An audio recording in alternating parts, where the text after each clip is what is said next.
Buenos días y bienvenidos a todos los que nos acompañan. Agradecemos la presencia de los estudiantes en este evento organizado por la Maestría en Desarrollo Regional y el Departamento de Estudios Sociales del COLED.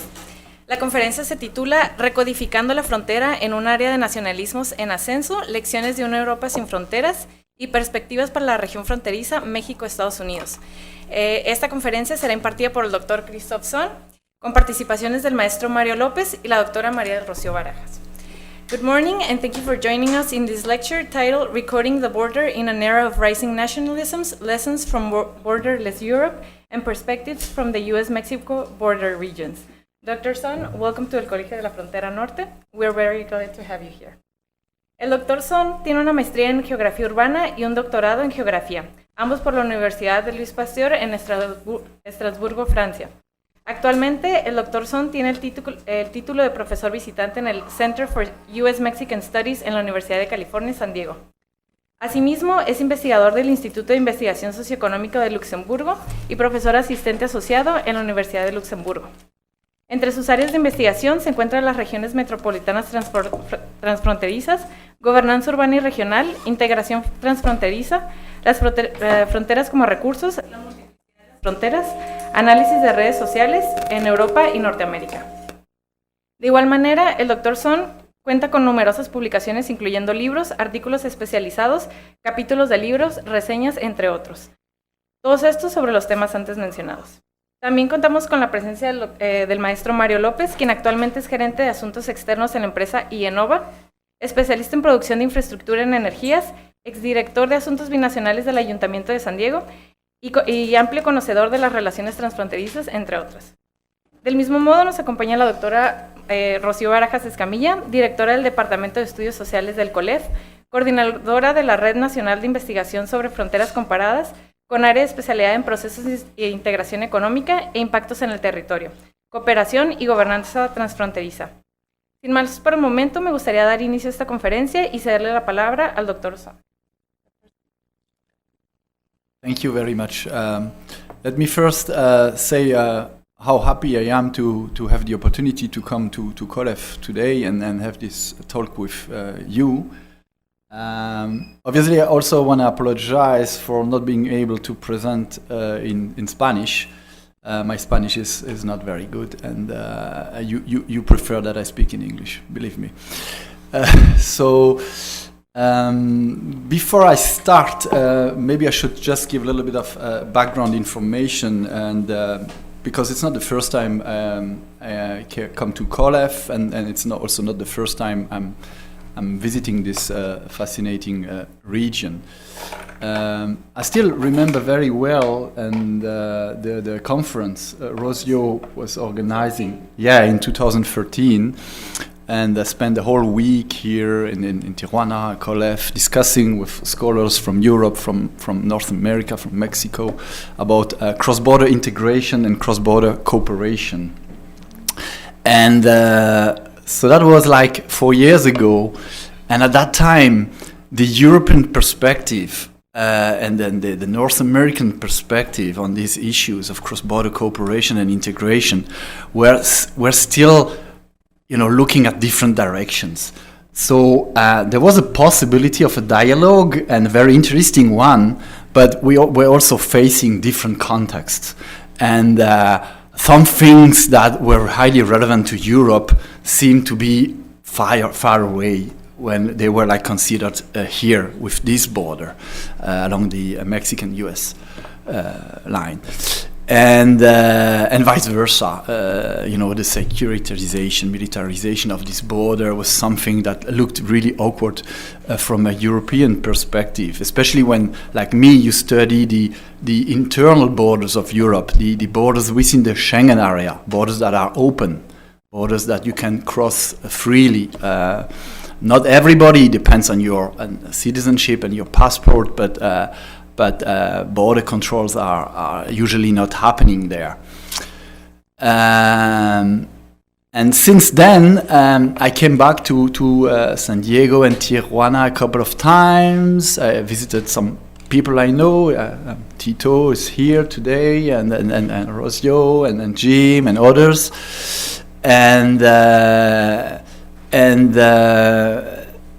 And then things started to change a little bit, and especially in Europe, these open borders started to become more and more contested, notably by populist movements in different countries. We had this cycle of elections where suddenly you have border narratives that really develop these ideas that, well, having open borders is maybe not a good idea. There are also threats that we need to keep out of our country. We need to put more control on these borders. We need to renegotiate this whole idea of having open borders within the Schengen area, etc. We also experienced in Europe what is called the migrant crisis. It's basically a massive influx of refugees from Syria and from other parts of Middle East and Northern Africa. That triggered additional measures of rebordering all over Europe. I'm sure you know what happened with, very interesting, the reintroduction of temporary border controls within the Schengen area by 6, 7, 8 countries that are still in place. That has been known for 2 years. It's temporary, but it lasts. And then last year the Brexit, triggered by all sorts of issues related to the border and the threat of migration towards the UK, the manipulation of border narratives by populist movements. And so that's the context when I arrived in San Diego for my sabbatical at the Center for U.S.-Mexican Studies at UCSD. And I was, arriving in August. You guys were in the middle, or in the US, sorry. That was in the middle of the campaign for the presidential election, and then, the shock happened. Trump got elected in November. I say all this because we have seen some kind of converging trends between Europe and North America when it comes to the rebordering of border, the resurgence of nationalism, of populist movements that really contest this idea of keeping borders open or opening them when they are not yet opened. Also, discourses very aggressive against migrants, against the other that people want to keep out. Tainted with racism, xenophobia, and all sorts of nasty ideas like that. So that's a little bit the context that has shaped my talk of today. And I'm not going to discuss this in particular. So let me maybe start with the first slide, which gives an overview of which button should I press? This one? Yes. Oh.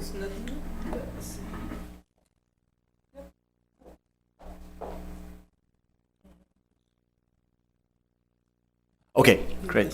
It's this one, yeah. Thank you. Yeah, what I want to address today is the importance of the symbolic meaning of borders in this era that is marked by all this kind of rebordering dynamics and nationalism I have just shortly addressed. And so I'm going to really focus on the point of view of the border regions, the border from the regions that are next to it. And not this kind of perspective that are often coming from further away, those narratives that are built in the capital cities or elsewhere and that deal with the border from some distance. I'm interested in what is going on within the border regions.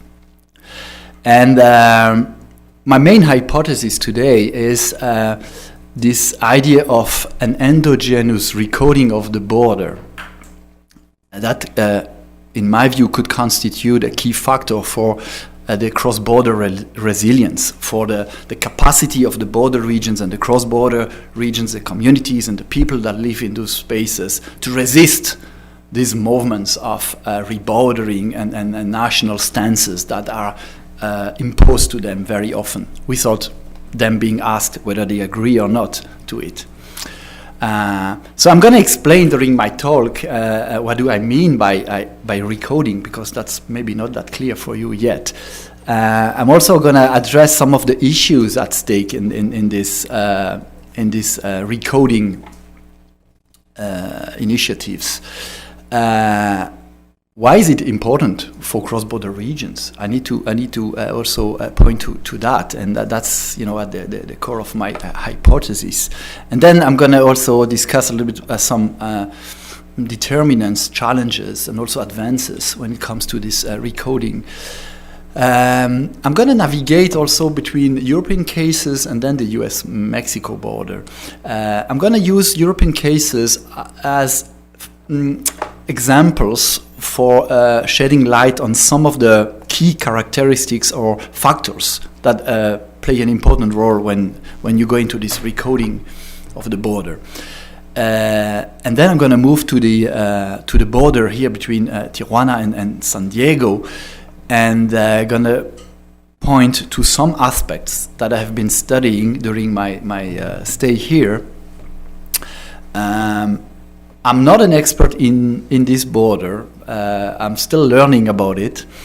I'm much more at ease to talk about the European borders than the Mexico-US border. But I know that you guys are, of course, much more focusing on what is right next to you here. So I really have developed the larger part of my presentation on the Mexican-US border.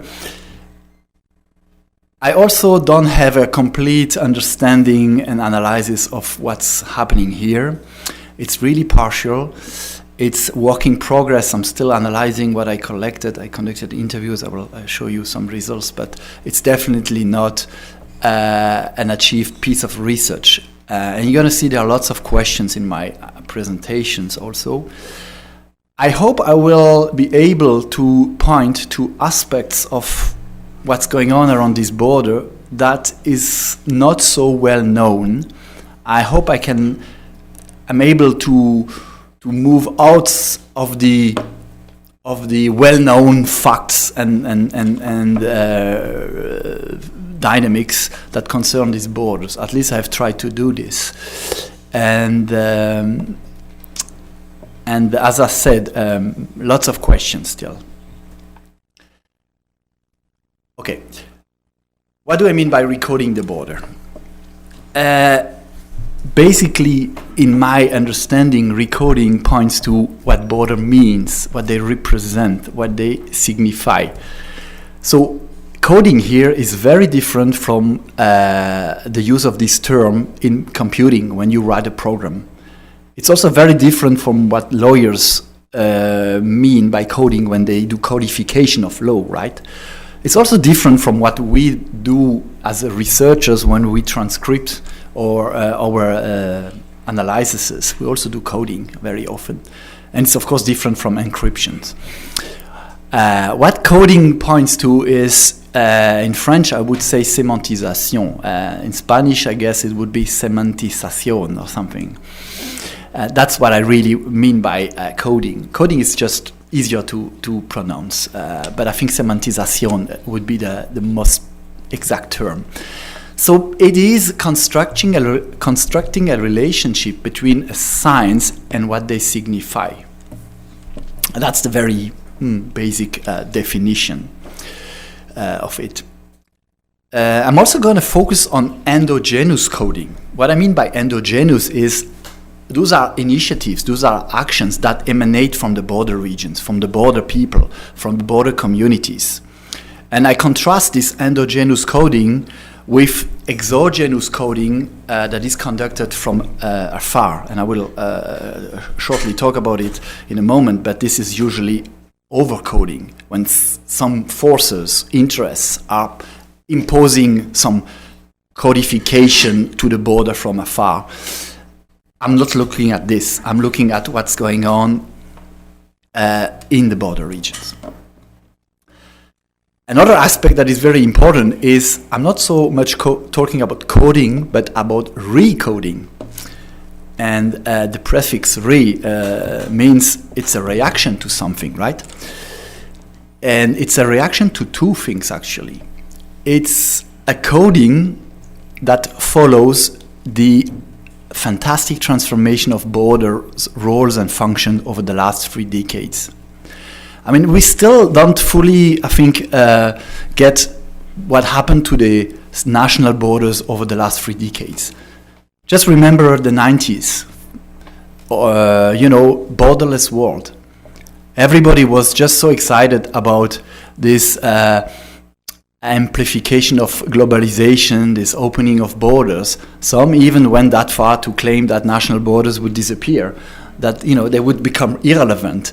Like management gurus, like Kenichi Omahe and others were like pushing these ideas. Academia was a little bit more cautious, but still the majority of the scholars were looking at borders, seeing that, well, they get open, they might disappear, we don't know yet, but things are really changing.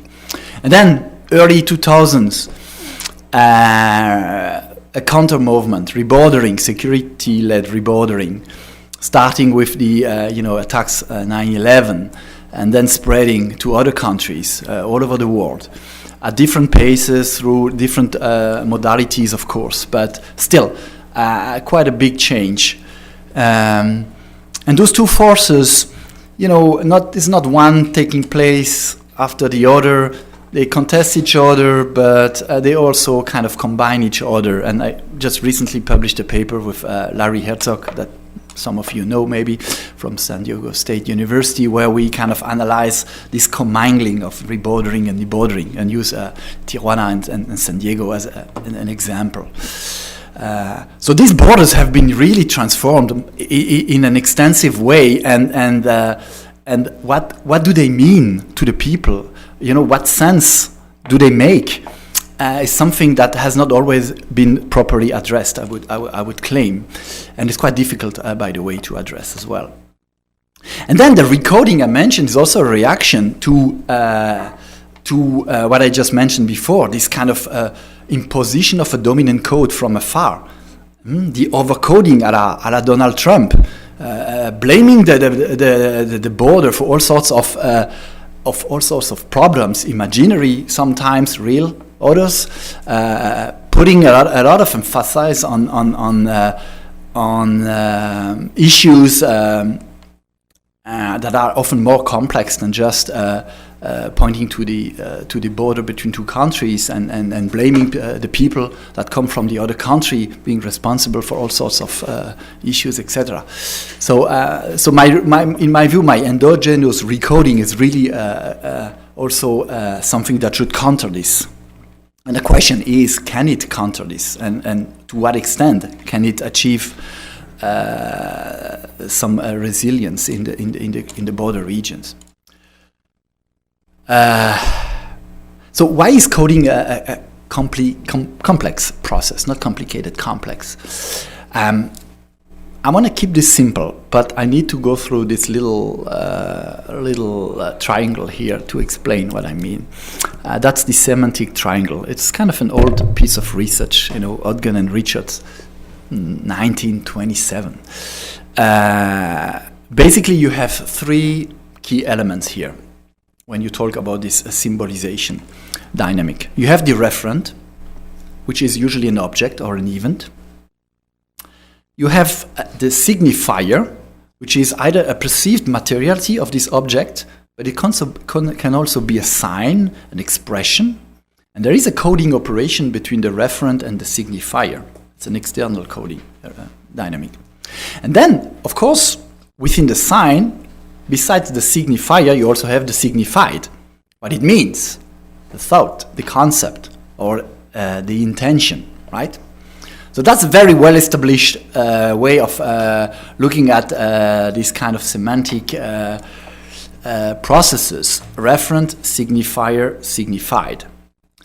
So now let me apply that to the border and just give you an example how complex this becomes. I'm referring to the Mexico-US border here. The referent is the border. The signifier, well, let's put the wall. I think it makes sense. It's kind of a prominent feature. It's difficult to miss, and it has a big impact on lots of things. But what does that wall mean? What's the signified in that wall? I just put all these terms on the top of the triangle out of my head, and I'm sure you have others. A wall means protection. It also means keeping others out. It also symbolizes power, control, identity, national identity. But it's also an obstacle, right? It's also a fact of excluding people, exclusion. It's violence. And then it's also a place for protesters to gather. It's also a place where contestation can be organized. Border artists know that quite well. And for some, it's also something totally useless, because border can be bypassed, border never last, border are quite inefficient from a functional point of view. And that's just a short list. We can add more. So now just imagine that instead of putting the signifier wall, we put something else, because this border is not just a wall, it's many other things. And then you have a different list that comes out as a signified meaning. Again, this is, I think, an illustration of how complicated and complex and dynamic those symbolizations are when it comes to border and bordering, the act of imposing borders.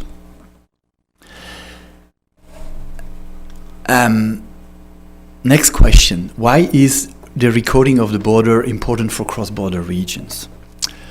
My perspective here, my research perspective is a deductive one.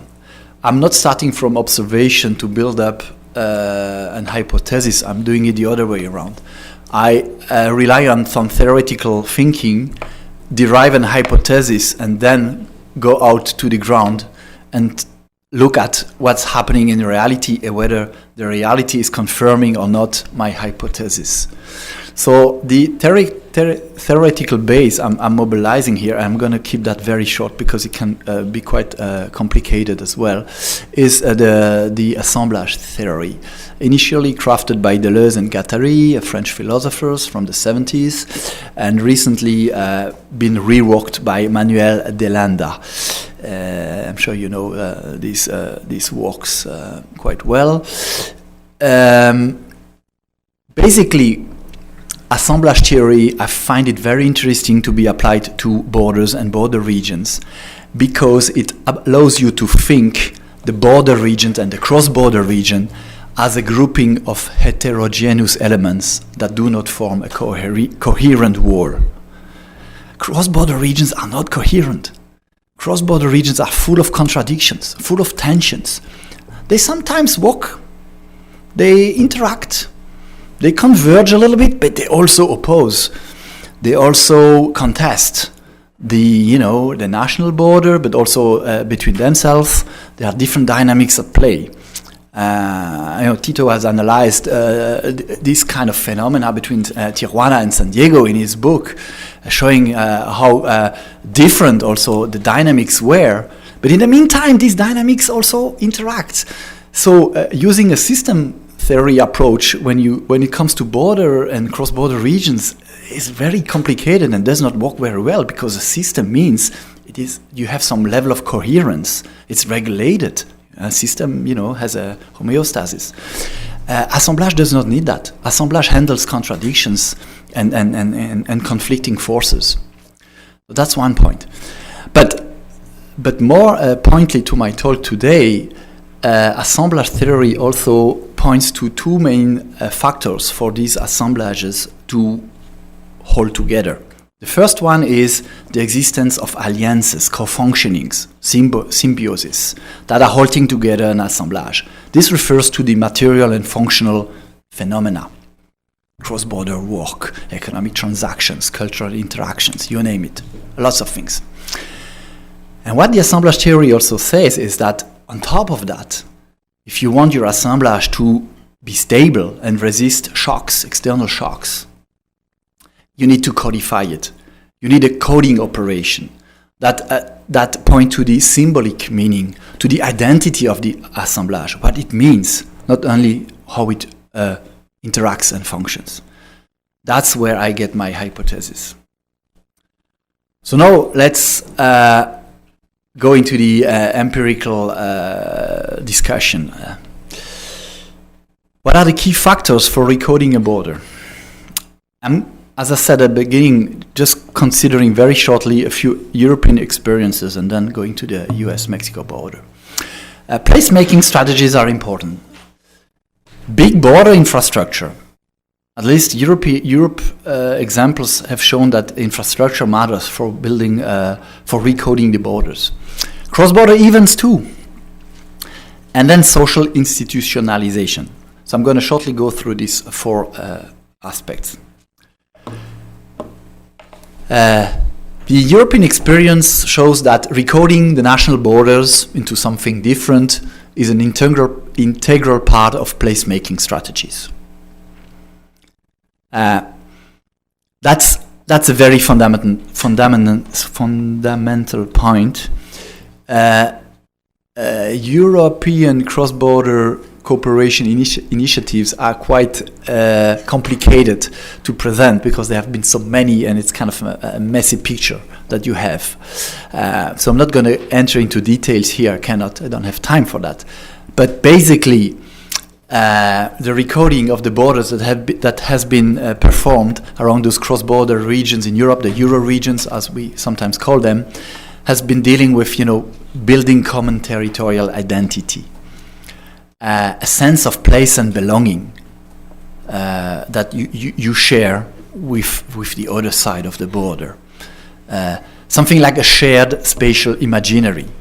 When you think about where you belong to, what is home, what is your place, where you live, that's, spatial imaginaries. And there have been lots of efforts made to make that transborder in Europe. I just put different logos and signs of some of those Euro districts, Euro regions that have been busy building these cross-border spaces and recoding the border. You see the symbolic dimension behind this, the stars that point to the European flag, all sorts of converging drawings and ideas that things come together. Luxembourg City, was chosen to become the European Capital of Culture in 2007. That's an event that is rotating across Europe, and every year we have a set of cities that are European capitals of culture. What Luxembourg did in 2007, it decided to share the event with the cross-border region, the border regions in France, Belgium, and Germany around it, to expand the event, to become cross-border. It was, of course, a way to enlarge the clientele and the audience of this event, but it was also a way to recode this region and emphasize the fact that we are sharing something together. We are belonging to a place together. Basel has similar initiatives with this architectural fair that is a Swiss initiative, but is shared with France and Switzerland and Germany, and you have exhibitions in the different countries also to make it look something that unites and has a very powerful symbolic meaning. Architecture is also a symbolic act in itself. I'm going to go to the US-Mexico border in a moment, but of course this directly points to the initiative that was mentioned some years ago here, that San Diego and Tijuana together could become the host of binational Olympics. And having you besides me made me think about that. Of course, that was a long shot, right, to organize something like that here. But just the idea was really, I think, going into that direction. Let's organize cross-border events, not just for displaying it on the map and have a critical mass, but for what it means for the people and for the identity building that it promotes. And then a last point. All these initiatives are nice and well, but they often fail if they there is not social institutionalization behind this. That means if there is no social support, appropriation by the people who live in those regions, those initiatives are really difficult to sustain in time. You know, the recoding, the symbolic recoding, needs to make sense for the border people, for the fronteirizos. If not, you know, it's something that is driven by elitist groups in Europe. It's mainly institutional actors that are busy in those domains, in this cross-border cooperation, and they have a hard time grounding those initiatives in the social fabric of the cross-border regions. It's still difficult to assess to what extent this social institutionalization has been fairly successful in some places and totally a disaster in others, because we lack data to really analyze this in detail. But it seems like it has been quite difficult to implement, and one of the signs for this is that the border regions that have been the more active in recoding the border locally on a regional base could not prevent the resurgence of nationalism and the attempt to reborder their border. So there can be two explanations for that. Either my hypothesis is wrong, and it's just not a parameter that matters. But I don't think so. I think it's probably a process that is much more complicated to implement, and there was maybe not enough time, maybe not enough efforts, maybe some limiting factors like this. Building a real sense of place was still lacking for it to have positive outcomes. So I'm going to keep the hypothesis a little bit longer and now move to the Mexico-US border. Yeah, it's working. So how is the border between San Diego and Tijuana being recoded? What I'm going to present today is not the full picture. And I'm also not dealing with the entire border from Tijuana to Matamoros, right? Or San Diego to Brownsville. I'm really focusing on what's going on here between Southern California and Baja California, between San Diego and Tijuana. Because this border is so different, we should maybe even not talk about the US-Mexico border, because I think it's not a border. It is many different borders. And the dynamics are probably quite different in different places along this line. It's also a partial view because I'm going to focus on one specific domain, cross-border economic cooperation. I haven't had the opportunity to do research on other activities and register of action. I know there is recoding going on with the issue of refugees and migrants. Of course, border artists are in front line in this domain. But having chosen to look at the Border Growth Coalition is delivering a partial view for sure, but here we're also dealing with powerful interests and actors. And I do believe that this coalition has the capacity to recode the border because of the huge business interests that are involved in what's going on here. So it makes sense to look at this in a more close look and try to understand what's going on. Some of the questions I'm going to go through here is what are the key initiatives that are driving this recoding of the border, and in these initiatives, what does the border mean? And then I will try to assess a little bit what are the advances and the challenges for these different initiatives. So let's start with the first one. And forgot that. Yeah, during my interviews, and I interviewed so far 12 stakeholders in this cross-border growth coalition, I asked a question in a systematic way. I asked the people I interviewed, what does the border mean to you? And they had to describe the border with their own words, with their own experiences, with their own feelings, right? And then I wrote down these descriptions, these keywords, and I asked them to relate the keywords they had mentioned to some of the concepts I had chosen. So I had some kind of a matrix. I collect all these matrices, I put them together, and then I use a network software to compute this two-mode network, which is basically a semantic network. It relates what people told me about the border to the concept I suggested. And the concept are those circles that are bigger than the green spots. The green spots are the answers that I received. So what do you see here on this graph? That's basically the signature of this border from the point of view of the business community that is dealing with it.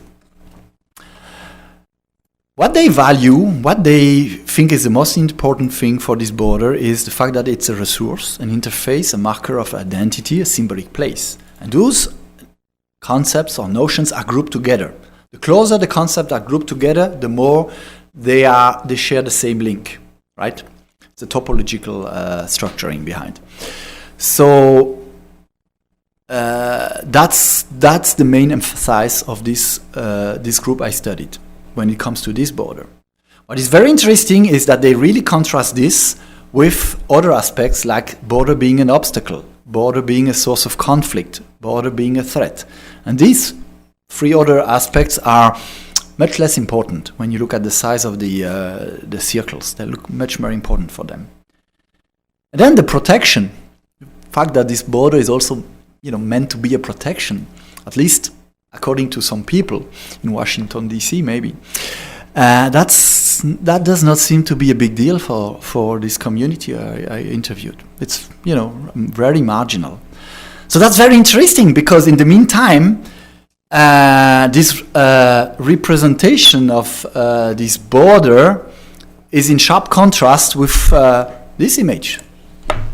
That's the border between Tijuana and San Diego, this, surveillance panopticon, full of fences and walls and devices and control and militarization.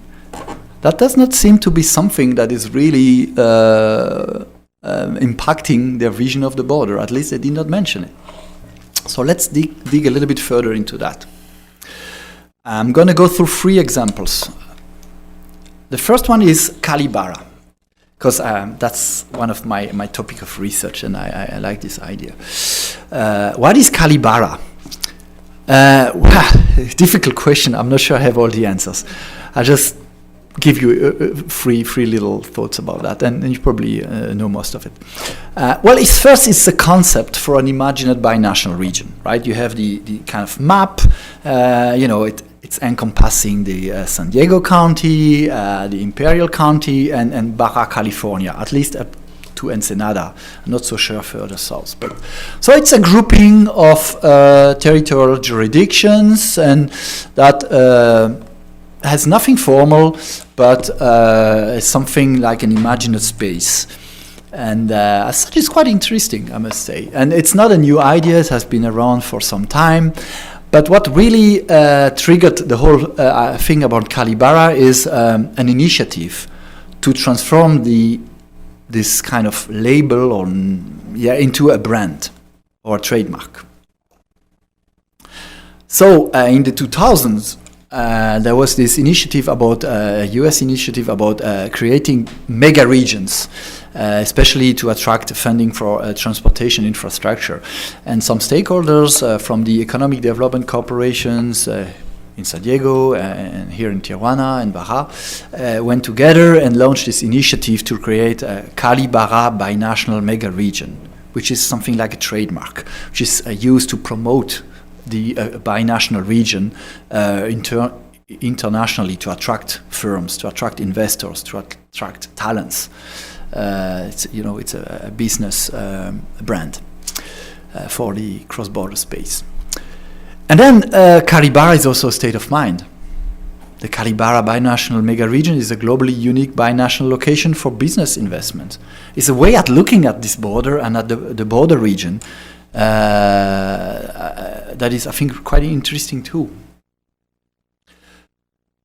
So, why invest in Calibara? Let me just quote a few things from the website of the Calibara initiative, because that really depicts how the border is coded here. It's about differentiated wage, cost of living and land cost structure. It's about the proximity to San Diego, geographic proximity, okay? Manufacturing centers in Barra. It's about a robust infrastructure connecting these two parts of the border with different infrastructures, border crossings, etc. And it's also part of NAFTA corridor for seamless movement of goods and products. So here you see how the border is embedded into the narrative about Calibara and how it's recoded as an asset, as a resource for this region, as an opportunity for growth and development. The advances here is that Calibara seems to be supported by a growing part of the local and regional business community. That's not so easy, and I think it's a good thing if the community, the business community, is using that concept. I think it also promotes a positive narrative about the border, which in a way opposes this negative overcoding a la Trump I mentioned at the beginning, right? So I think we have to value it for that. There are also challenges associated to it. It's still mainly an initiative that is focusing on business and economic interests. It's also a coding that kind of downplays the overwhelming securitization of the US-Mexico border. It does not appear in the narratives that this is a very tricky border to cross sometimes. And it still also has a very weak recognition about the population. And ask the ordinary man in the street what Calibara means, and you're going to get all sorts of answers. Probably some kind of food or some kind of loose idea, or So there's still lots of efforts to be done in order to really build up a spatial imaginaries that would rely on this name. Basically, the challenge would be don't make it a brand, make it a name. But that's a long shot. Let's see. The other example is the Smart Border Coalition. What is that? Well, it's a coalition that brings together different leaders from San Diego and Tijuana, private and public sectors, to find ways to make border crossing between California and Baja California not only secure, but efficient and welcoming for people and cargo. And they really promote solutions to ending lengthy border wait times that impede the growth of the binational region. At least that's what they put on their website, right? Quote. It's, as a matter of fact, an advocacy coalition that is actively engaged in the recoding of the border as being smart. And by smart, you mean, handy, intelligent, and also using new technologies. But how exactly is this border being recoded? The Smart Border Coalition is a good example of what in the literature on border studies we call this security economy nexus, which is a way to combine the economic interests and the state-led securitization of the border. Those interests, those forces, to some extent contradict themselves, but the business community is more and more into a way of thinking about this where they try to combine them. And security becomes an asset, should not be seen as a liability for the activities here, should become an asset. If you have a secure border, well, that's a good thing to attract more business. At least that's part of their discourse.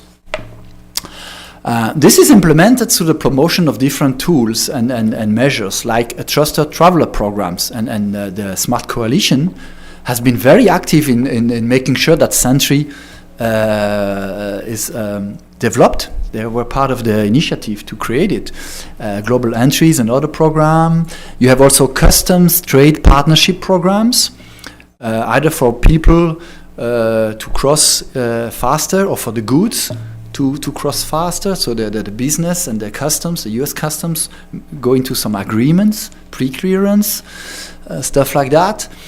The use of advanced technologies, RFID sensors, and probably your mobile phone very soon will be used for pre-checking your border crossing, etc. All sorts of innovative border management as well, like traffic segmentation, risk assessment, etc. Things we did not see in border management in the past, that come from the military, that come from the security sphere, that come from the counterterrorism activities, and that are applied to be used on a daily basis in a peaceful border. Think about that. This is something that deserves some more thinking, I think. And a lot of research is done on this, by the way. But anyway, what are the advances here? Well, for sure, the Smart Border Coalition is working to facilitate commerce and trade. They also have a positive impact on the economic development of the binational region. If these goods are crossing faster, well, this generates more revenue, right? And you reduce some negative externalities. But there are also a series of challenges linked to that. This try to accommodate border securitization. Well, first of all, is it really possible? And second, is it really desirable? Well, these questions, maybe the Smart Border Coalition is not the right place to ask these questions, but other people should be thinking about that, I think. It mainly provides solutions for the business community. That's the purpose of it, right? But the ordinary citizen, he's condemned to wait at the border. You know, if you cannot pay for Sentry, and Sentry for some is very expensive, well, you wait. Are smart borders fair? And are they socially legitimate? And the social legitimization is a condition for being accepted by the larger population, right? Not just by a few elites. So this kind of coding into a smart border, how can it be expanded in order to gain a larger support? That's still an open question, I would say. And then my last example, the Cross-Border Express, CBX. What is CBX? Well, CBX, and I quote again, is an enclosed pedestrian skywalk bridge exclusively for Tijuana airport passengers who cross the US-Mexico border as part of their trip. Here you have a wonderful picture taken from the air, where you have the terminal and then this violet bridge that is going above the border fence and reaching the airport in Tijuana. Probably some of you have used that already. It's a fantastic commercial success and is celebrated quite widely. So I'm not going to develop too much on that positive part of it, this public-private partnership initiative that ended up being a success because this quite well. I'm more interested in what this means. What a bridge that goes over a fenced border symbolizes. And I go back to my triangle, still the same border. But here we have this bridge plus the wall. It's not a bridge that is in a way transgressing or eliminating the wall or the fence. No, it's going above it, bypassing it, but with very strict conditions of access, right? What does that symbolize? What does that mean? Here you have the picture. That's another one. It's not so commercial than the first picture, of course, because the image is less appealing, I would say. Well, the fence is pretty much in place. And that's a very different bridge from the ones I showed at the beginning in the European experiences, where the bridges were really meant to deny the existence of the border, right? And to allow these free crossings and encounters and everything that can happen when you can move freely. Not here. So, and by the way, just a thing. I don't know whether you thought about that, but normally, under normal conditions, when you have a fence and you want to cross, what do? What is the obvious thing you do? And you can ask your kids, I'm sure they're going to answer this, because I tried with mine. You build in a door in the fence that you can open and close, and you go through the door. Not here. Not here. Here it's a bridge that is going over the fence, and the fence remains intact. That tells something, I think. Well, what are the advances with CBX? Well, it's for sure a convenient access to new airline destinations from San Diego and Tirana. Right? And it's probably an economy booster. Fine. But there are also many challenges that are associated with that, I think. I see CBX as part of the commodification of this border. And I would add the planned Otay Mesa East Port of Entry to that. By commodification, I mean this transformation of a service into a good that is tradable.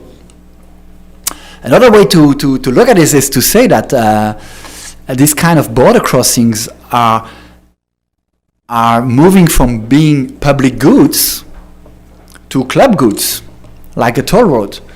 So the definition of a club good by The Economist is that it's non-revolvers. That is, the fact that I use it does not prevent you to use it, but it's excludable. You can exclude people from using them, from having access to them. That's the club good, right? And in a way, CBX has absolutely no interest in seeing this border barrier disappear anytime soon, because that would be the end of their business. It's not going to disappear anytime soon anyway, but still.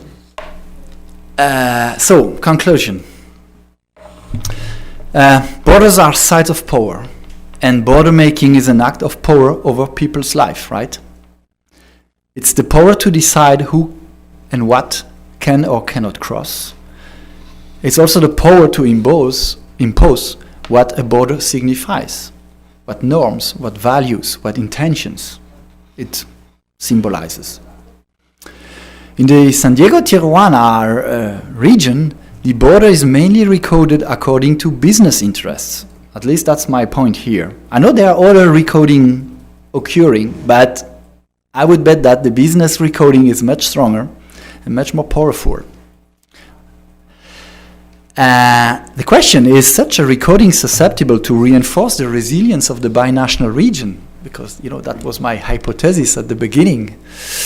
Well, I'm sorry, I'm not able to answer yes or no to that. I'm not able to confirm or reject my hypothesis. Not yet. It definitely has positive effects for the economy, for the growth, for the interactions, and etc. It's important to restate that. But whether it will help to make this region, this cross-border region, together more resilient against shocks and rebordering attempts, nationalist stances, I'm not sure of that. And it could only become so, in my view, if it becomes more inclusive and not exclusive. If it connects with other initiatives and other interests in order to make sense for a majority of people, because at the moment this does not make sense for the majority of the people that live in these two cities that are separated by this border. Yeah, I thank you for your attention.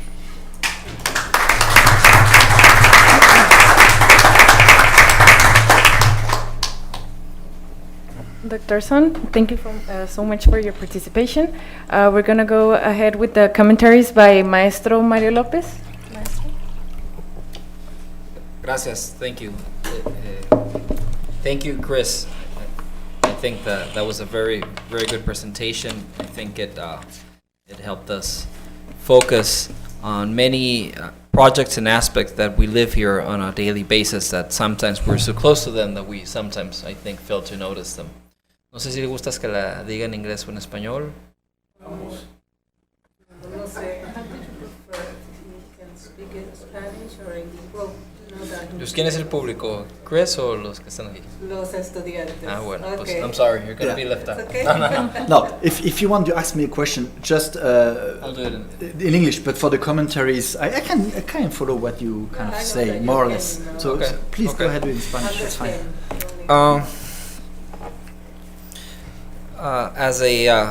Yo crecí aquí cruzando la frontera casi como muchos de mi generación fronterizos, digamos, como un acto común y normal, sin pensar más allá de ello, ¿no?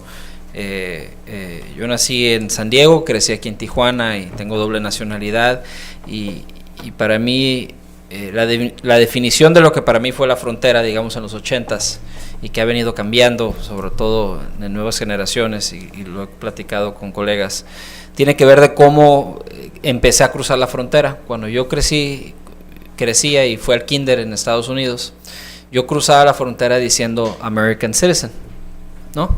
O sea, llegabas a la caseta, mi mamá daba su pasaporte mexicano, su mica, y yo nomás decía American Citizen, que fueron mis primeras palabras después de mamá, papá y leche, quizá, y con eso simplemente cruzaba la frontera.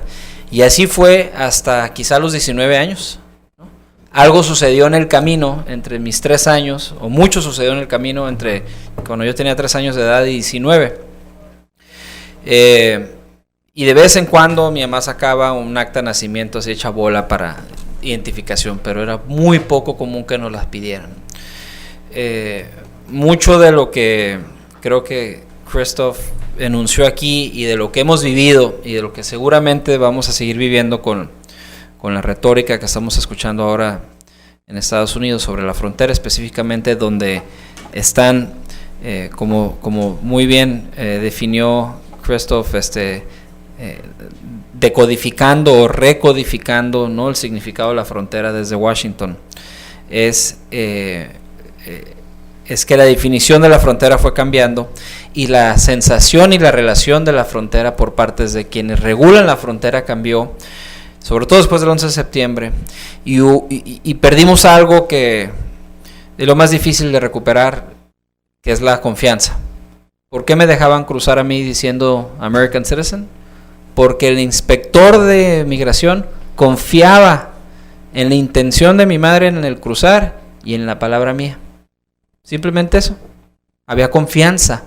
Confiaban más en esos fronterizos o en esa comunidad fronteriza de ese entonces. El tema de las drogas, el tema del narco, el tema de los indocumentados, el tema de la violación de esa frontera, ¿no?, que se ha vivido y se sigue viviendo y que se exacerbó de los 80s hacia acá, tuvo que ver con el endurecimiento y tuvo que ver con la pérdida de la confianza de los fronterizos comunes y corrientes, en donde el 99.7 de los que cruzamos la frontera somos gente que va por razones legítimas, que tenemos nuestros pasaportes y nuestros papeles al corriente, no tenemos nada que declarar, y por ese 0.3% es que existe la frontera, por los violadores de las normas o las leyes y demás, ¿no?, que es una minoría. Y esa es la nueva definición de lo que nos toca vivir. Se me hace muy interesante, Christophe, cómo haces la comparación y cómo ubicas en el contexto europeo los 4 diferentes estrategias o actos para reforzar y tratar de unir la frontera, ¿no?, que fueron el tema de placemaking, que no sé cómo decirlo en español, ¿no? I don't know how to say placemaking in Spanish or what the proper word is or the concept.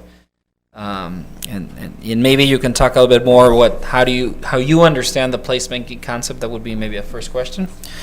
El tema de infraestructura, el tema de eventos transfronterizos para celebrar la frontera, y luego el tema de la institucionalización social de la frontera o la falta de frontera en el caso de Europa, ¿no?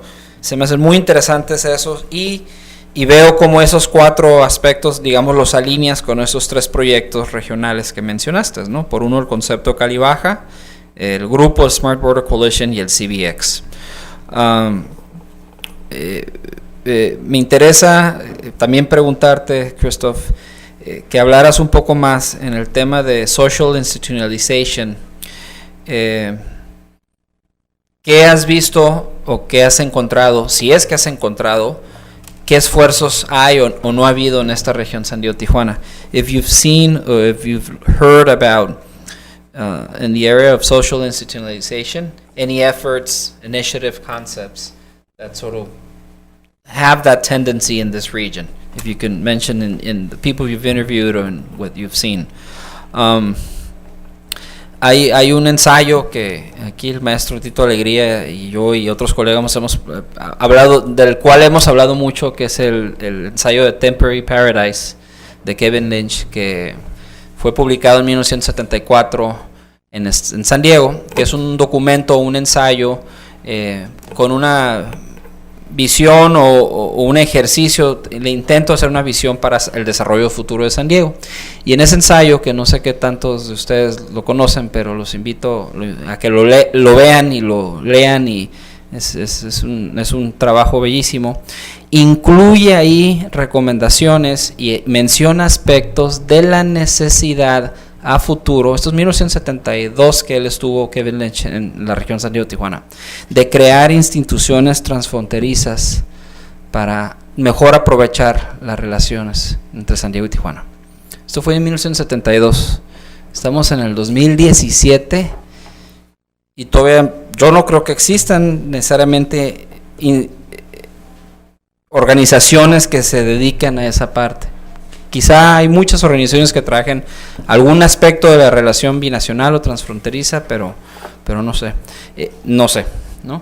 Y eso será la última pregunta, Christophe. Have you heard about the CESE Temporary Paradise? Did anyone talk to you about it? Yeah. Have you read it?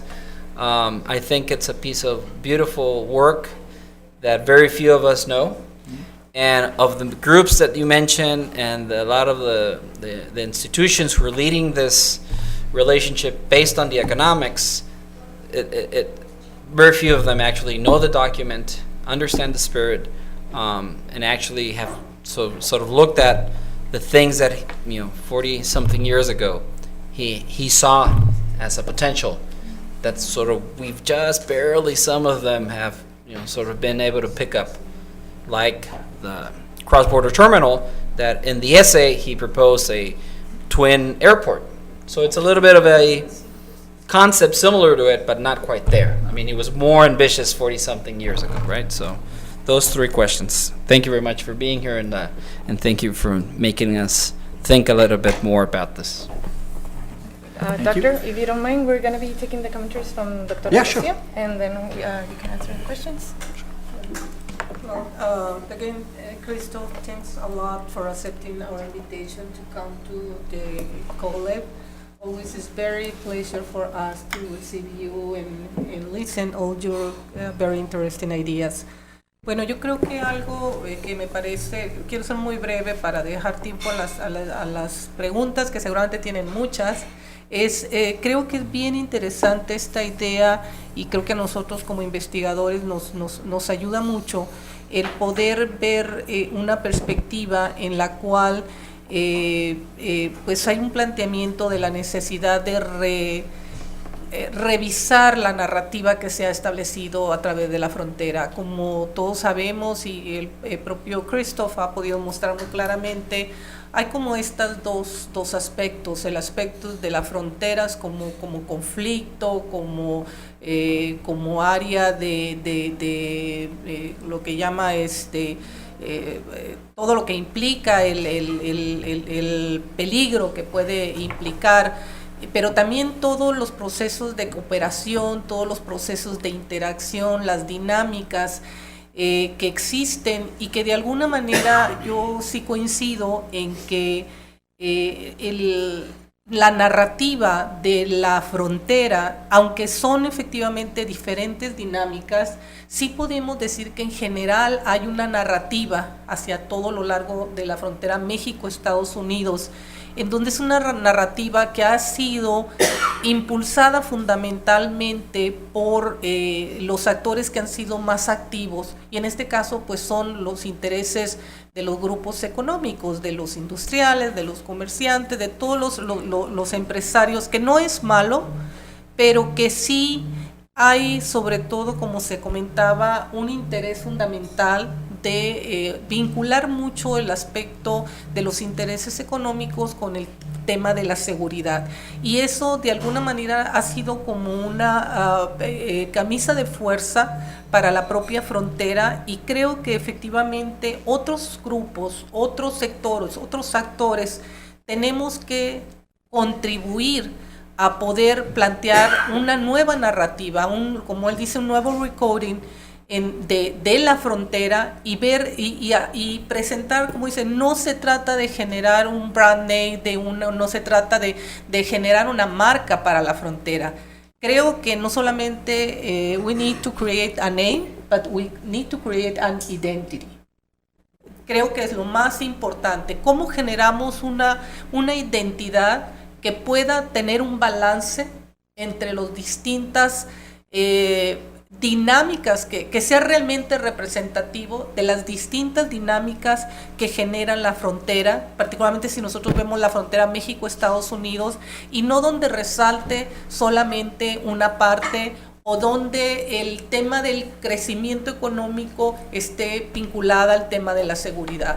Hay muchos grupos, hay, como lo decía también Chris, hay un conjunto de actores desde que tienen que ver no solamente con los empresarios, sino que tiene que ver con los músicos, con los estudiantes, con los centros de investigación, que son dinámicas mucho más positivas, podríamos decir, y que son dinámicas fronterizas, y que tienen su impacto y deberían de ser parte de ese recoding del que habla. Yo nada más quisiera cerrar y pedirle a Christophe que nos hable un poco más de esta idea. Él en diferentes, hemos tenido oportunidad de platicar en diversas reuniones, y él habla mucho de ver la frontera como recurso, ¿sí? No vamos a obviar que existen conflictos, pero ver a la frontera como un recurso, ¿sí? Donde vamos a construir, si nosotros lo viéramos incluso en términos económicos, en términos de lo que son las ventajas comparativas y competitivas, estamos ante el reto de cambiar esta visión que hay incluso en el área económica, de que la frontera tiene que ofrecer solo ventajas comparativas, trabajo barato, empleo barato, ¿sí? Condiciones de menos costos, a también empezar a crear una frontera que tenga otras capacidades y que pueda generar competencias o ventajas competitivas, como lo diría Porter. I would like that you talk a little more about this idea of how we put together the idea of recode, the new narrative for the borders, and the resource, the positive resource that we can, and this idea that, we not need this brand name, but we need a real name or a real identity for the border, or a complete identity. Y bueno, gracias. Y no sé si quieras abrimos a... Sí, si quieres seguimos ya con... Sí, para... porque estamos en tiempo. Okay, thank you for your comments and questions. I'm gonna go through them in the order they were mentioned. Placemaking. There is no term in French either for that. English language is just maintaining its dominance by inventing those terms the other languages are not able to handle, and we are forced to use this because there is simply no other term available in our languages. There's so many, I recently had to write an abstract for a paper, and we were talking about debordering and rebordering. And in French, no way you can find a word that match these notions that are quite widely accepted in academia in English. So you have to use a periphrase. You have to build up a whole sentence to mention an idea that in English holds in one word. And in Spanish, I'm not so sure about how you would mention debordering and rebordering. Well, never mind. Placemaking, yeah. Placemaking, what is interesting here is that it points to the fact that a place is a social construction. It does not just exist out there like that. There needs to be a relation to it for it to exist. The relation can be physical, can be, a presence. You're there, you're in this place, we are in this place. It can also relate to a mental relationship and ideational link to a place that you kind of conceive for it to exist, right? So it's an active process of creating places, and I think the the process behind making places is, or the outcome is, build a sense of place. Having a sense of place means that this very particular place means something to you, or to me, or to others. And so this kind of relationship is something that is constructed too, and through practices, through it's a social construction, and I think that's the very important aspect here.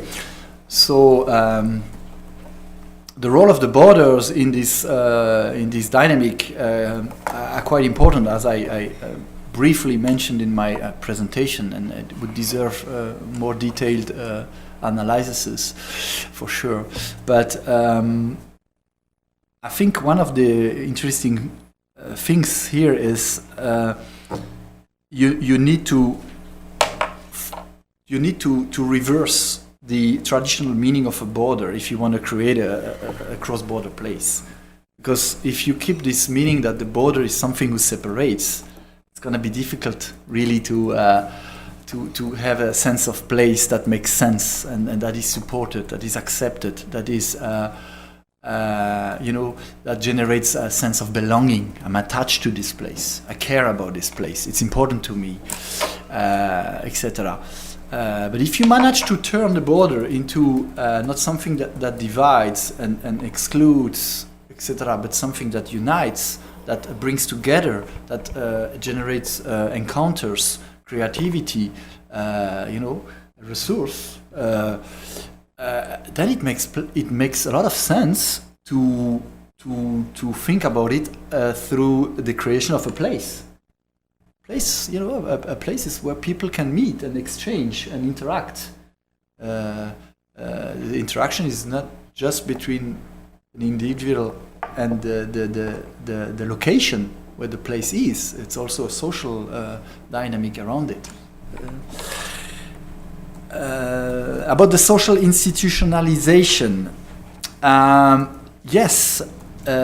So building this social acceptance of new border meanings, new border symbols, etc. There are some initiatives that I think are quite interesting, and again, for lack of time, I could not develop them. But I think about this initiative in Tijuana Innovadora. They are active in promoting binational relations. They have engaged in all sorts of programs and events, and they have moved out of the scene of strictly doing business and reaching out to other communities, to other groups and interests. With artists, with young people, connecting to education, environment, etc. So those kind of initiatives, and I know a bit this one because I did an interview with someone from Tijuana Innovadora, but I'm sure there are others. That could be a way to have an organic process of promoting this a different sense of place here and having this active recoding of the border in people's mind, so that we can envisage a future that is not just cast between trade and security, but have other social meanings for it. Besides Tijuana Innovadora, universities and academic institutions, COLEF, San Diego State, UCSD are all engaged also in programs that promote the idea of having cross-border contacts and links and reach out to the young generations. Try to, I have seen some interesting programs in that regard with kids, fronterizos that experience this border, and there is definitely a need for more of this kind. Where are the public authorities? I don't know enough the context here to say they are not there, but I haven't really seen them so active in this domain. From a European perspective, that's weird, because in Europe it would be public authorities that would be in the front line of this, Well, I know here it's not so much the style of things. I'm aware of some of the differences, but I still think that there is a real place to play and a role to play for public authorities in this domain. It's a nice thing to have an office for binational affairs in the mayor's office, for sure, and have contacts, and it's important to be more precise, and have these visits to Mexico City as they did, and in September to Washington DC, etc. But also more activities that reach out to the communities, organized together. City of Tijuana, City of San Diego, guys, come together, do something with the public label. It's the public institutions. I know the politicians are often a little bit. You don't get elected by the people on the other side of the border, right? So that's a problem for a politician. So when it comes to engaging in public money, well, why would I pay for people in Tijuana, whereas I'm elected by the people in San Diego? That's a big question. Well, with some courage and convictions, I think you can explain why it has a positive impact for San Diego too, if you are the mayor of San Diego, or vice versa for Tijuana.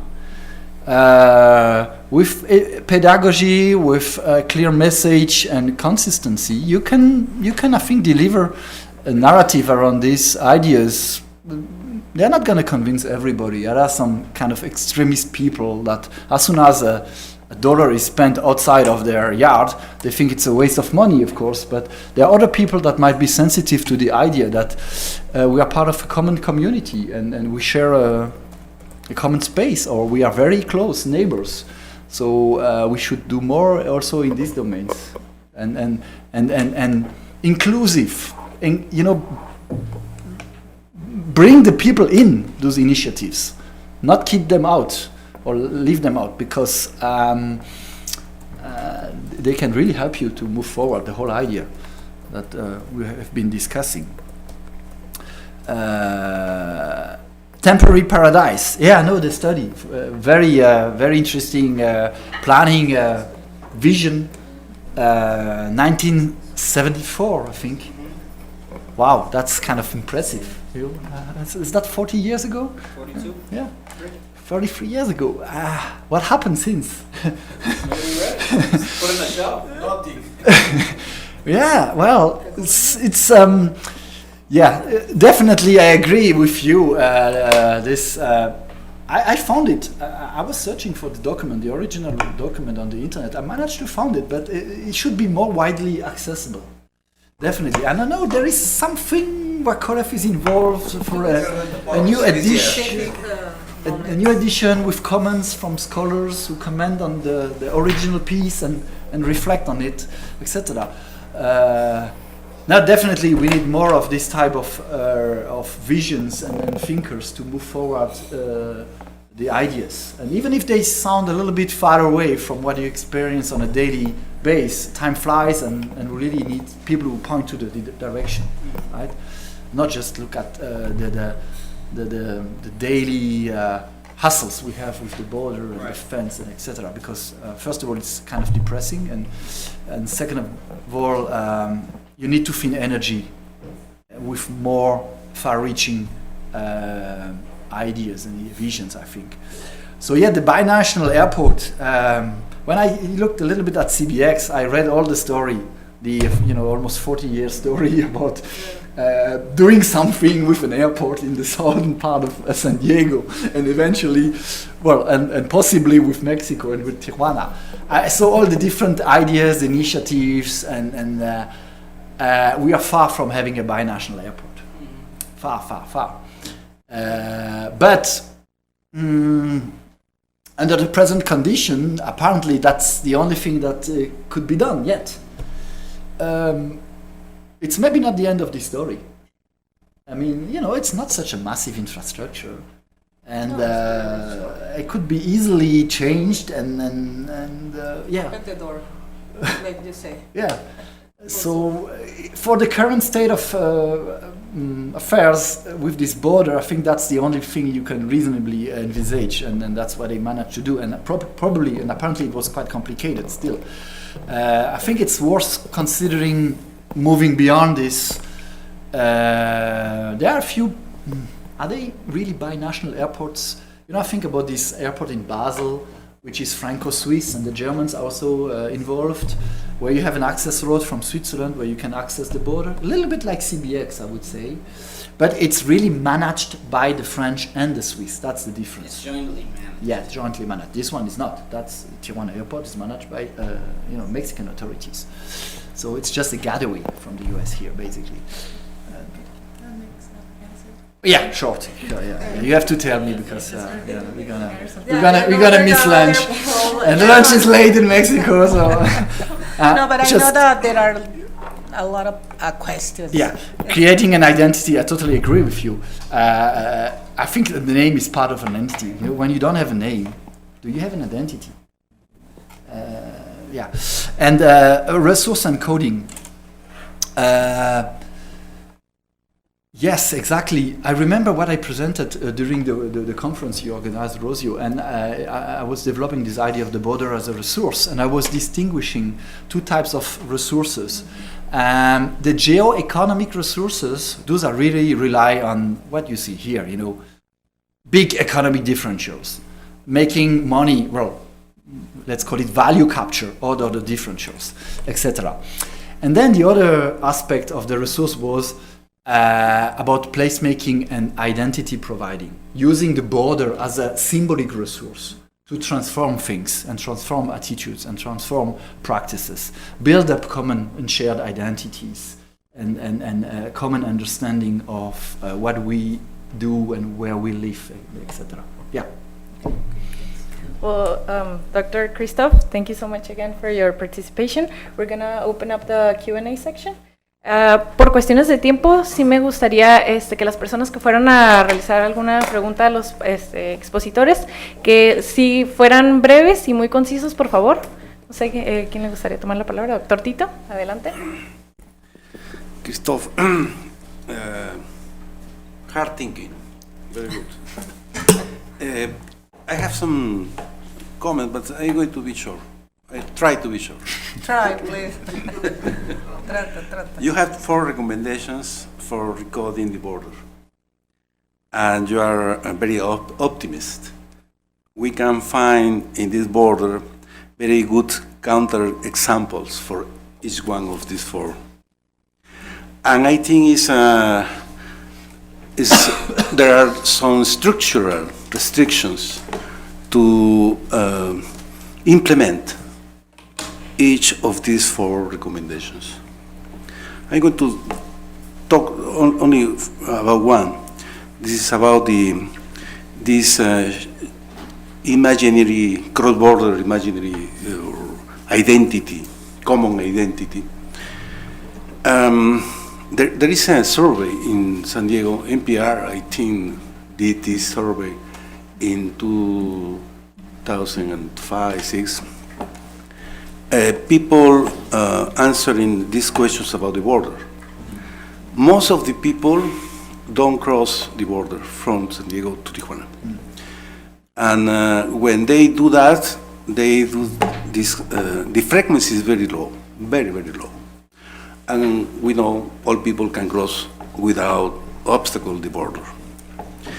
And they saw in that time, 2005, the border is very good for security.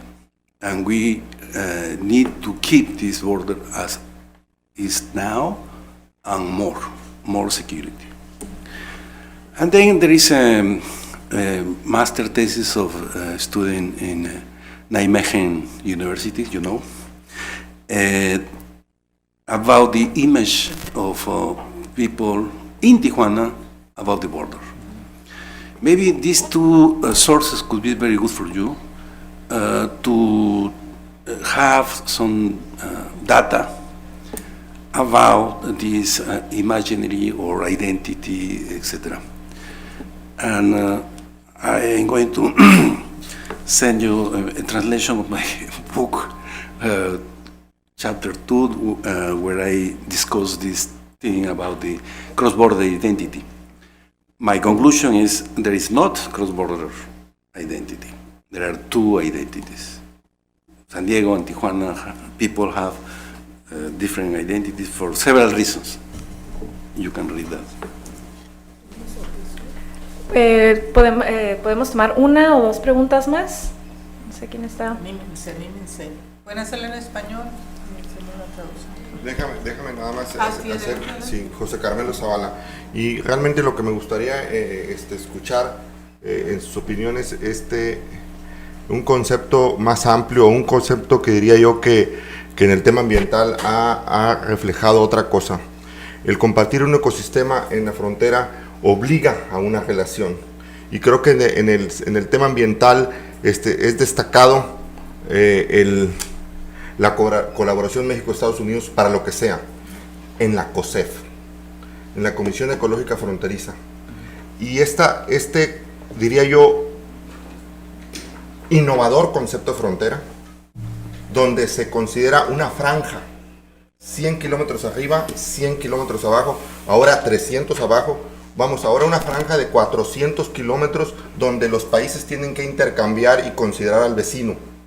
Es, diría yo, un innovador concepto de frontera, no es una raya, es una interfase de 400 kilómetros a lo largo de la frontera, de esa raya fronteriza, y tiene que ver tal vez, o relacionado, yo tal vez por una desviación profesional, con el estudio de mecánica de materiales o de las interfaces líquido, sólido, gas, donde se dan estas interfaces, esos intercambios impulsados por gradientes de concentración, y entonces se dan esos intercambios intensos en las fronteras de los materiales, y aquí sucede en ese país, en estos dos países, pero es una franja, no es una raya, y creo que puede ser un concepto innovador de frontera.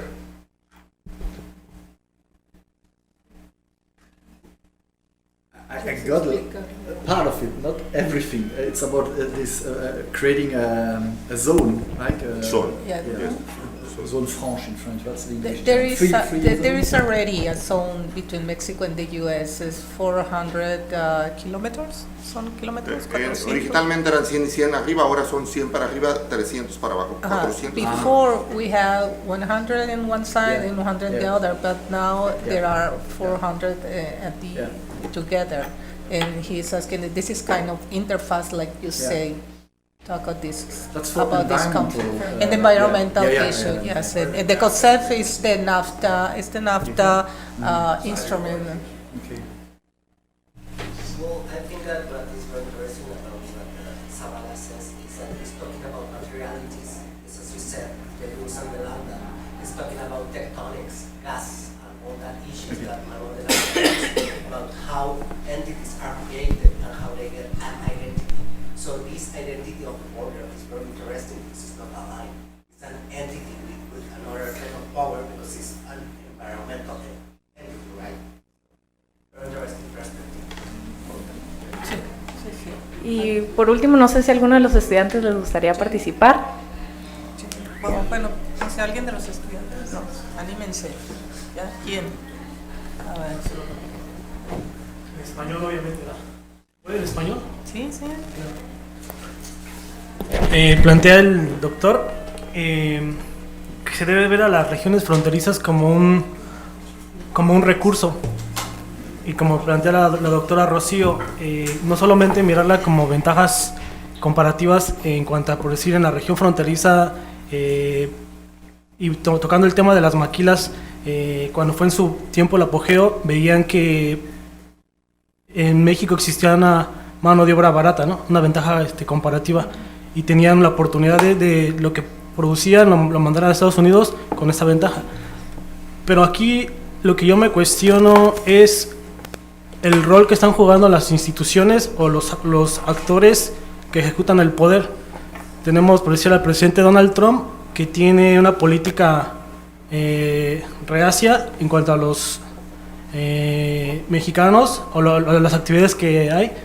Entonces, o sea, es importante lo que plantea, ¿no? Ese recurso que se ve a la región, pero las instituciones son las que ejecutan eso y no lo ven como lo ve la academia. ¿Qué es lo que se está haciendo? ¿Qué es lo que puede haber para mejorar y que se vea de esa manera ese recurso como lo ve la academia y no como intereses políticos que las grandes élites o la burbuja lo ve así?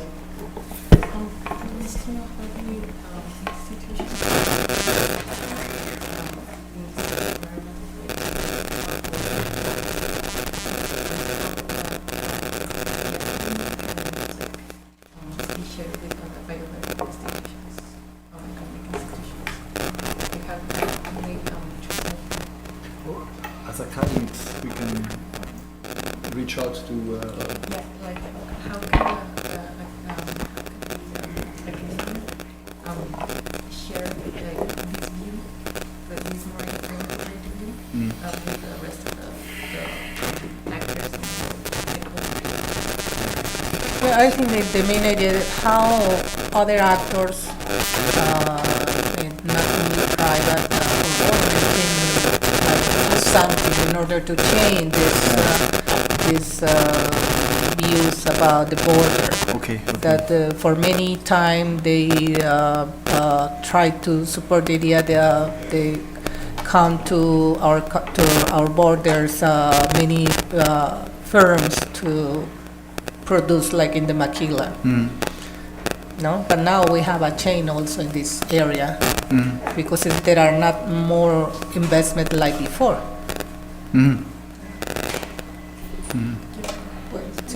Esta otra pregunta.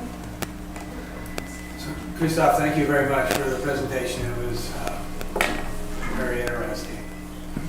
And I particularly like this idea that you put forward as to how public goods are turned into club goods.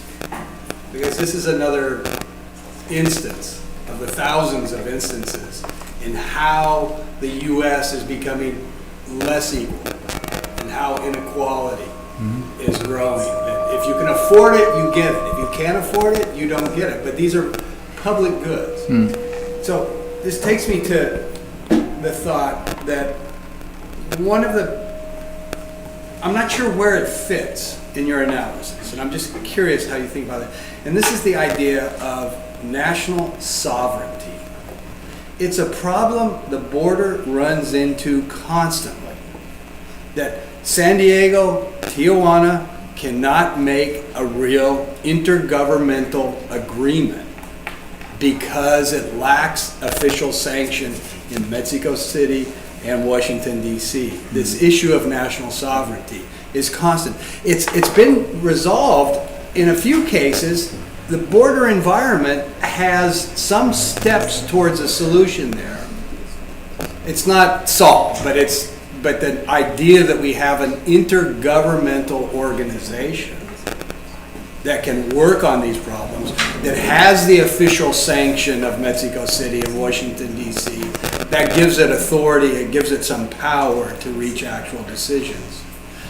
Other organizations that lack that kind of official recognition like the Border Governors Conference or the Border Legislators Conference have been much less effective in influencing policy because they can't reach an international agreement without the official sanction of Washington and Mexico City.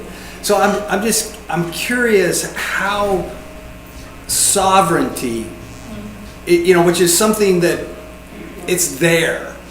If we don't recognize it, if we don't accommodate it in some way, then it becomes a major obstacle to a better social, economic, political environment in the border region.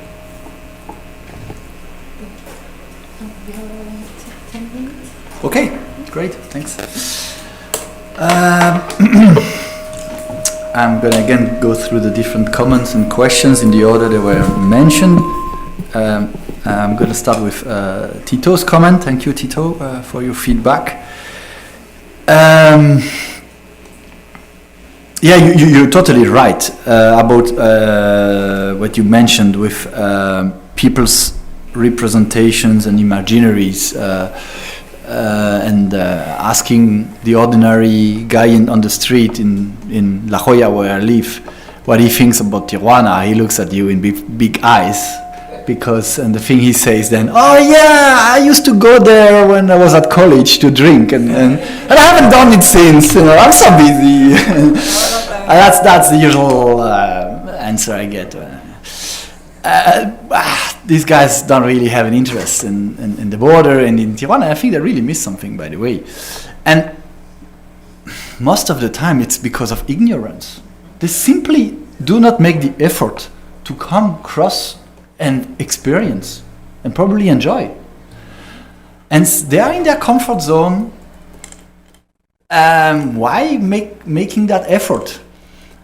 But I don't think it would require too much energy to trigger something. I don't think it requires too much, because in some of these people there is still something inside, deep inside. They remember the time they went to Tijuana. They've been in Mexico for holidays, in other places, and it would not require maybe too much to change the state of mind and induce something. Would take time, would take some efforts, and again, maybe the real target here would be the kids. Start organizing, and maybe it's done. Organizing excursions with the children. The schools, bring them to Tijuana for a day, and vice versa, of course. And because when you start young, that's how you invest in something, and you get a return. Not for everybody, but I guess it could work out quite well if you start early, and start working. With those state of minds that have been turning their back at the border. But the business community in Tijuana, in San Diego, I mean, for a long time, they have not had a very strong interest in the border economy. They're more conservative, traditional border economic leaders in San Diego. And things are a little bit changing. So if these people are changing, they can also bring with them more and more people. They can have the capacity to have an impact. The question is their social responsibility. Are they just here to do business and care for their own interest, or their companies, what they do for work?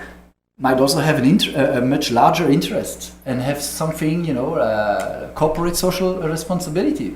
Well, could be extended in a cross-border dimension, especially when you're in San Diego, so close to the border. And last point, Tito, we all have multiple identities. We all deal with them. We all struggle with them. Sometimes we like them, some, and we don't like others, and we kind of try to handle them, and with this cross-border thing, the point is, can we sneak another layer of identity in all these kind of multiple layers we already have? which are organized at different scales, which have different temporalities. We are not always the same during the day and at night, etc., during the holidays and when we walk. So there must be a space for a cross-border identity. I don't think it is becoming easily a dominant one, and I'm not necessarily think it should become a dominant one. And it's not going to it should not necessarily contradict the national identities we all carry with us as well. It's an additional layer and a possibility for the people to navigate between these different identities and adjust depending on who they meet and what they do, etc. And the more identities you can handle, the more the better you might be off in managing this complex world we live in. But it's difficult, and in Europe we have the same resistance. So it's not peculiar to this border. If you look at the pools in Europe, you will be depressed. 40 years that the borders are open, and the people living in the borderlands, most of them are not interested in what's going on the other side. And their cross-border identity is very weak, very weak. So a lot of work still in front of us. The spatiality of the border, the other comment, very interesting, yeah. I think we still think too much borders in terms of line, a linear division, right?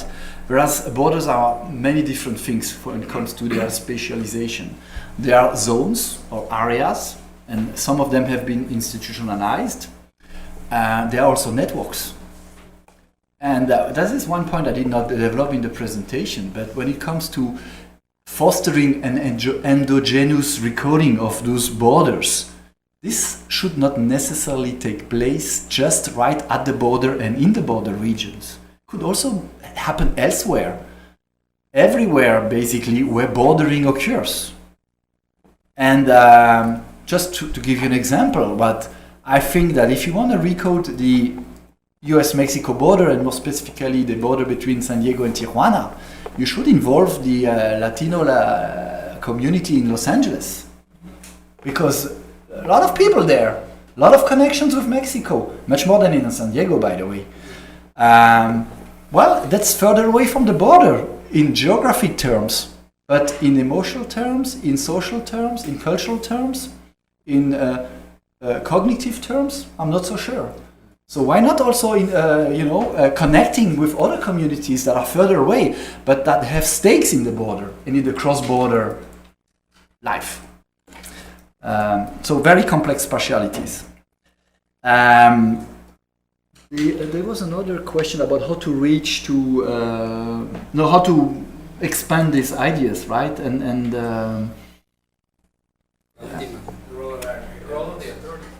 the role of academics. Yeah, that's difficult questions, and I think we are usually not very good at making sure that our research may have an impact, a social impact, or an impact that is policy relevant. It's difficult. There are lots of efforts that we should make, and maybe we also need to get out of our universities and out of our offices more often and meet with the people that are doing the job on the ground. I've done a little 12 interviews. It's not a lot, but at least I was seeing the people, I was in contact with the people, and this should be replicated and more people should do it. Imagine if you put together those 12 people to talk about some of these results. I invited them. Some came, sure, but complicated. And the last point, I'm really going fast.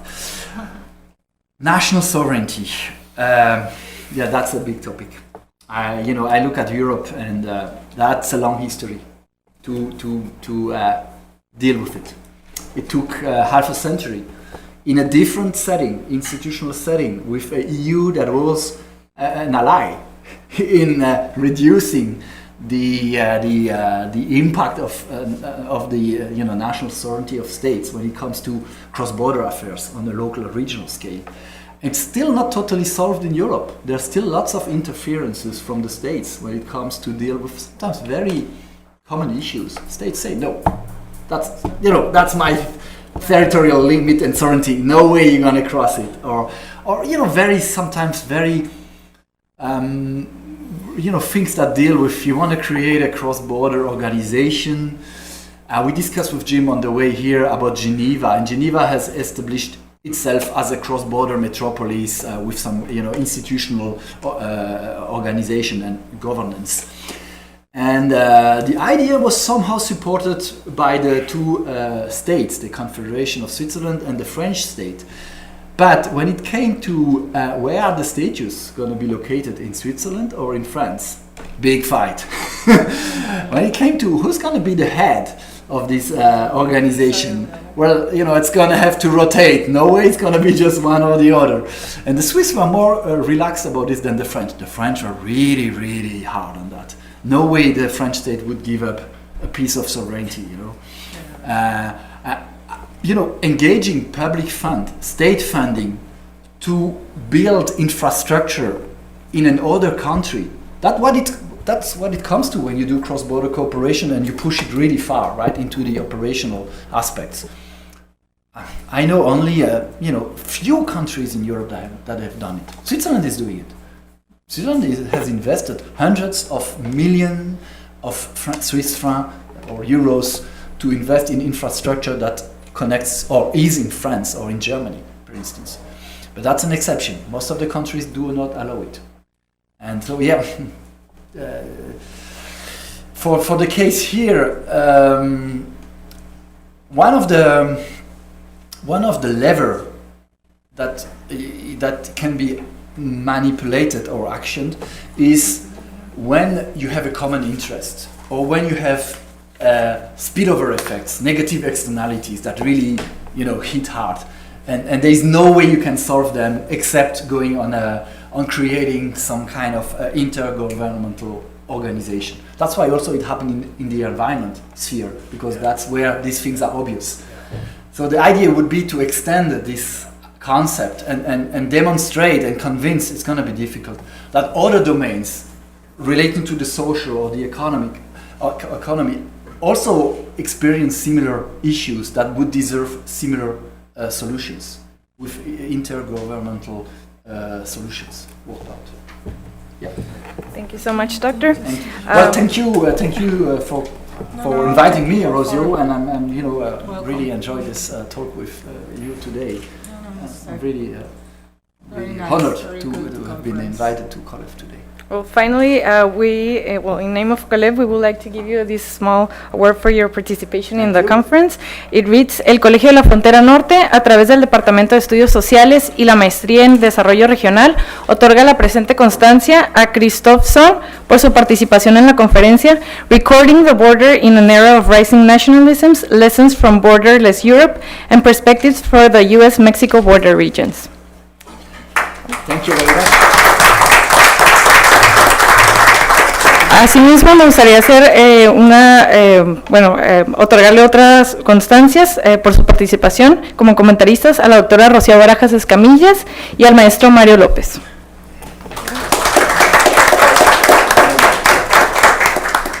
Bueno, eso sería todo por el día de hoy. Muchas gracias por su asistencia y pues gracias.